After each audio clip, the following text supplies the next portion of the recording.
કથામાં આવી અને ભગવાનના નામનો રસ ના લીધો, કથામાં રસ ના લીધો અને શંકા કરી તો છેવટે આ સંસાર તો કથાની બહાર અમથા કાકા છે અને છે.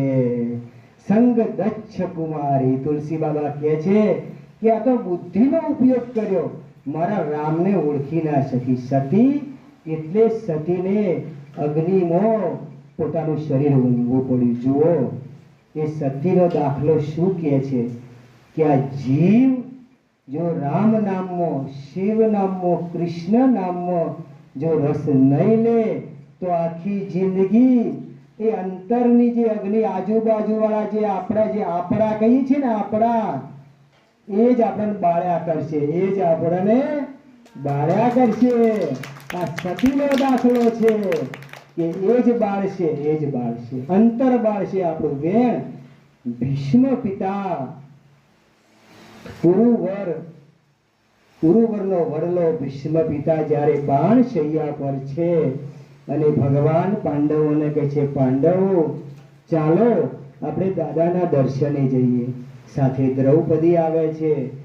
ભગવાનને જોઈને ભીષ્મ પિતા ખૂબ આનંદિત પામે છે. કહે છે કે કેશવ, બસ મારો અંતિમ સમય આવી ગયો છે, હવે આપ મારી સન્મુખ ઊભા રહો. જુઓ ભગવાનને ઊભા રાખવા હોય ને તો ભીષ્મ પિતા જેવી અંતરંગ ભક્તિ કરવી પડે. અંતરંગ ભલે દુર્યોધનની સાથે હતા પણ એમનું મન ભગવાનમાં હતું, એમનું મન કૃષ્ણમાં હતું. ભગવાન ઊભા રહે છે, દ્રૌપદીને શીખ આપે છે, પાંડવોને શીખ આપે છે. એ વખતે દ્રૌપદી હસે છે કે દાદા તમે પાંડવોને શીખ આપો છો, તમે કયા મોઢે શીખ આપો છો દાદા? જ્યારે કૌરવોની સભામાં જ્યારે ચીર ખેંચાતા હતા એ વખતે આપનું જ્ઞાન કયો હતું દાદા? દાદા ક્યાંથી રે આવ્યું જ્ઞાન રે દાદા, ક્યાંથી રે આવ્યું જ્ઞાન દાદા, ક્યાંથી રે આવ્યું જ્ઞાન?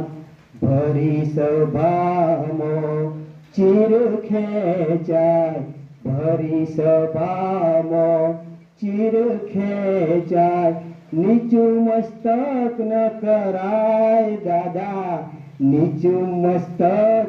દાદાએ નીચું મસ્તક કરી તું. કેમ? દુર્યોધન બોલો તો દાદા આપ એક શબ્દ ન બોલતા, આપ એક શબ્દ બોલતા નહીં. દાદાએ નીચું